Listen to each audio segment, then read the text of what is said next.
Sujeição a Deus é parte do que podemos classificar como o cerne da vida cristã, uma vez que a salvação é a rendição ao senhorio de Jesus. Então a entrega, que é essa rendição a Deus, ocupa um lugar vital, importantíssimo na relação com Deus. E esse é o assunto da nossa conversa hoje. Entrega não é algo automático, se aprende. Então falaremos nos próximos minutos sobre a importância de aprender a entrega. Fique comigo, eu tenho certeza que o seu coração será fortalecido e instruído pela palavra de Deus.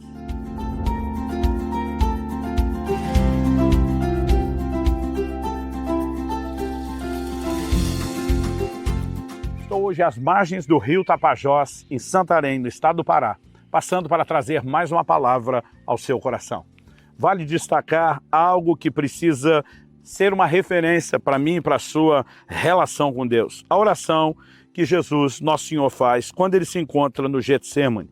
No Evangelho de Mateus, no capítulo 26, no verso 39.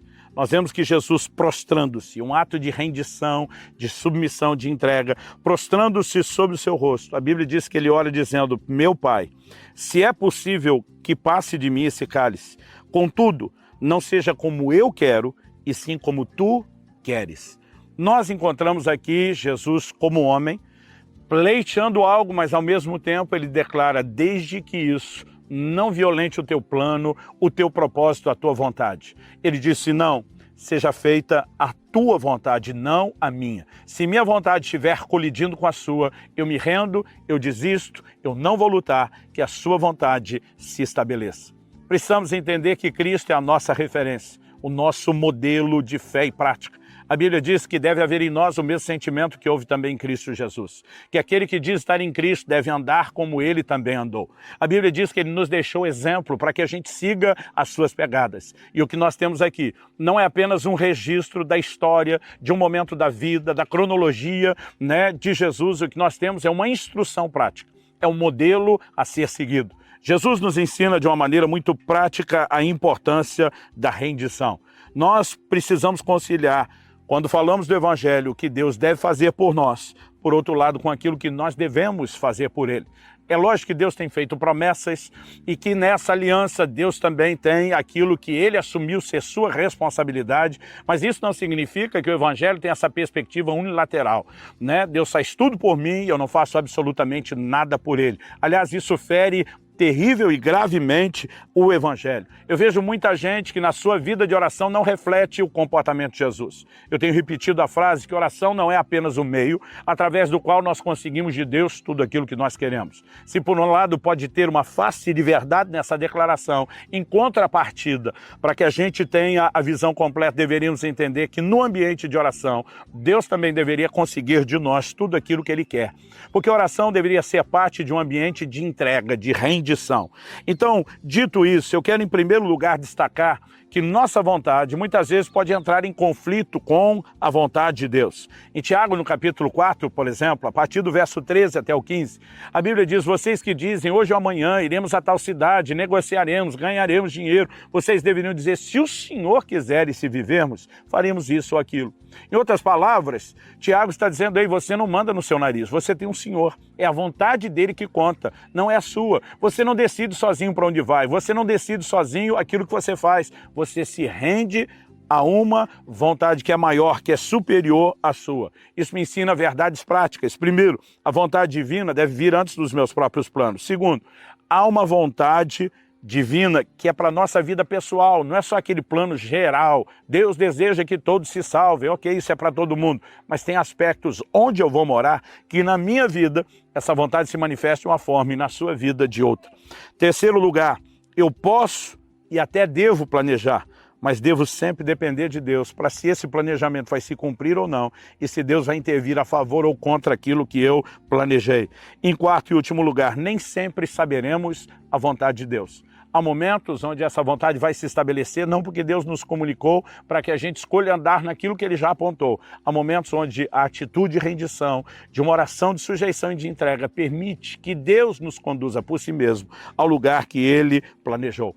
Há um texto de Provérbios que eu não consigo deixar fora desse assunto, quando começo a discuti-lo. Provérbios 16, de 1 a 3, diz: o coração do ser humano pode fazer planos, mas a resposta certa vem dos lábios do Senhor. Ou seja, não há problema que você planeje, desde que você entenda que a palavra final é dele. Todos os caminhos de uma pessoa são puros aos seus próprios olhos, mas o Senhor sonda o espírito. Outras traduções dizem, o Senhor sonda as motivações. Entregue suas obras ao Senhor e o que você tem planejado se realizará. Então, outras 3 observações a fazer em cima desse texto. Deus deixa o homem planejar, mas Deus peça os motivos, as motivações, em segundo lugar. Mas em terceiro, Deus agirá através da entrega. Entregue suas obras ao Senhor. Isso, na verdade, nos leva ao entendimento que é uma base do Evangelho, que é o reino de Deus em primeiro lugar, Deus em primeiro. Em Mateus 6,33, Jesus diz, busque em primeiro lugar o reino de Deus, a sua justiça. O resto, ele diz, é acréscimo, né? Deus faz com que venha a reboque. E nós precisamos compreender essa perspectiva, né? Do que é o senhorio de Deus, do que é o reino de Deus em primeiro lugar, do que é Deus, a sua vontade, o seu desejo, os seus planos, que são sempre melhores do que os nossos, vindo em primeiro lugar. E se entendemos que rendição, né, à vontade de Deus diz respeito à sujeição ao seu senhorio, se o Evangelho nos leva à salvação, porque confessamos Jesus como Senhor das nossas vidas, tentar assumir o controle, as rédeas da direção da nossa vida, nos coloca exatamente no caminho contrário do que a Bíblia diz ser a proposta de salvação. Mas a entrega, ela não pode ser só teórica, ela precisa ser prática, e a verdade é que nós já nascemos com uma natureza rebelde. Ela precisa ser domada, ela precisa ser subjugada, ela precisa ser mortificada, e entrega é algo que se aprende. Por exemplo, em Hebreus, no capítulo 5, no verso 8, nós temos uma outra leitura do que aconteceu no Getsemane. Na verdade, né, eu vou começar lendo o verso 7, a Bíblia diz, ele, Jesus, nos dias da sua carne, tendo oferecido com forte clamor e lágrimas, orações e súplicas a quem o podia livrar da morte, foi ouvido por causa da sua reverência. Muita gente me pergunta, pastor, o que é que significa a frase de Jesus? Se possível, passa de mim esse cálice. Cálice, na linguagem bíblica, em especial no ensino de Jesus, fala de sofrimento. Né? Hebreus interpreta o que aconteceu no Getsemane, dizendo que ele ofereceu orações e súplicas a quem o podia livrar da morte. Jesus sabia que a hora de morrer, a hora da cruz estava chegando, e basicamente, como homem, ele está dizendo, se tiver um plano B, se tiver um jeito de escapar e evitar todo esse sofrimento, mas mesmo quando ele está orando por isso, ele diz, mas seja feita não a minha, mas a sua vontade. O verso 8 diz, embora fosse filho, aprendeu a obediência pelas coisas que sofreu, e tendo sido aperfeiçoado, tornou-se o autor da salvação eterna para todos os que lhe obedecem. Quando a Bíblia diz que Jesus aprendeu a obediência, é muito forte. Eu lembro de ainda adolescente ler isso, falei, não, está errado. A Bíblia diz que Jesus nunca pecou, o pecado é definido como a desobediência da lei. Como que ele aprendeu a obediência? Ele já era obediente. Um dia eu fui reclamar disso com meu pai, estudioso de Bíblia, e falou, filho, o texto não está falando dos primeiros níveis ou passos da obediência, está falando dos últimos. Aquilo não me convenceu muito. Mas alguns anos depois, lendo Filipenses 2, né, a Bíblia diz que Jesus, subsistindo na forma de Deus, esvaziou-se, assumiu a forma humana. E a Bíblia diz, e como homem foi obediente até a morte, e morte de cruz. Esse até a morte está falando do último nível da obediência, do último nível da rendição. Obviamente, Jesus não estava aprendendo os primeiros passos, ele já andava neles. Ele estava aprendendo os últimos passos, os últimos níveis da entrega. E eu e você precisamos entender isso. Se a palavra de Deus está falando que obediência se aprende, a entrega, que é a disposição de sujeitar a nossa vontade à vontade de Deus, em outras palavras, obediência, a entrega, ela também se aprende. E nós precisamos aprender e praticar a entrega, porque certas virtudes não são automáticas, né? O apóstolo Paulo, ele diz, eu aprendi a viver contente em toda e qualquer situação. Isso não é automático, se aprende. Agora, 3 figuras bíblicas sobre entregas que me orientam e me ajudam a viver aquilo que Deus tem me chamado a praticar em relação à entrega. São pessoas entregando filhos, e só os pais vão entender que esse é o mais profundo nível de entrega. Na Bíblia nós temos 3 exemplos. Nós temos Abraão entregando a Deus seu filho Isaque. Nós temos os pais de Moisés colocando aquele filho num cesto e o entregando aos cuidados de Deus no Nilo.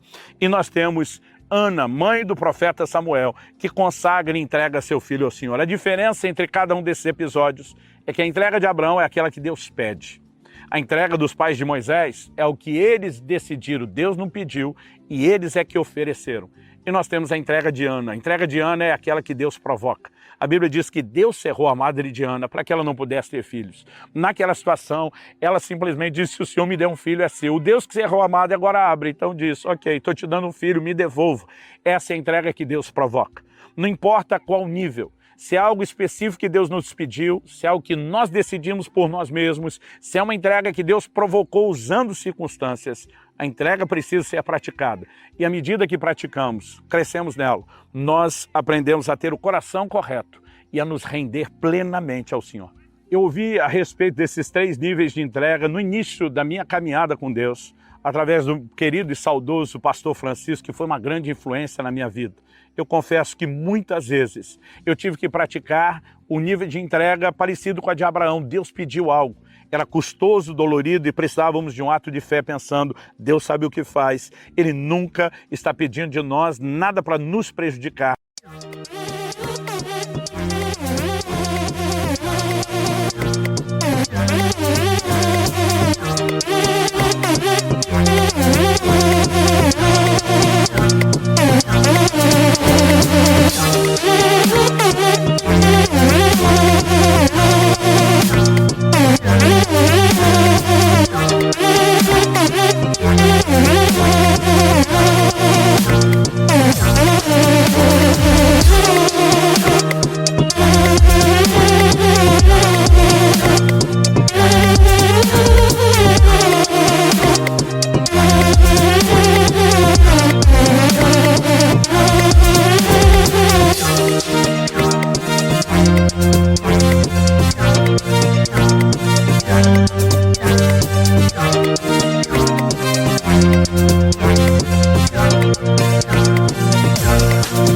E sim para nos promover. Houve momentos onde o meu coração simplesmente, movido por gratidão ou confiança, disse: Senhor, mesmo que o Senhor não tenha pedido, eu quero te oferecer algo. Mas eu tive momentos semelhantes aos de Ana, onde Deus usou circunstâncias e me provocou a uma entrega que Ele não pediu deliberadamente, e nem fui só eu que por minha vez, do lado de cá, estava decidindo sozinho. Ele conseguiu produzir uma combinação mais discreta e ele me provocou a esse tipo de entrega. Hoje é mais fácil falar dessas coisas, com mais de 30 anos de caminhada servindo a Deus. As entregas nos levam a um lugar mais profundo, o relacionamento com Deus, a resultados extraordinários, porque Deus não quer tirar nada de nós, Ele só quer nos acrescentar. Mas muitas vezes, antes de acrescentar, Ele precisa tirar, ou Ele precisa nos ensinar a abrir mão para que então Ele possa entregar e comunicar algo que não vai nos controlar. A entrega é algo extraordinário, essencial, inegociável na vida cristã, mas também não é automático. Se aprende, e se aprende por meio do exercício, por meio de uma prática contínua. Minha oração a Deus é que você aprenda e pratique a entrega em qualquer um desses níveis.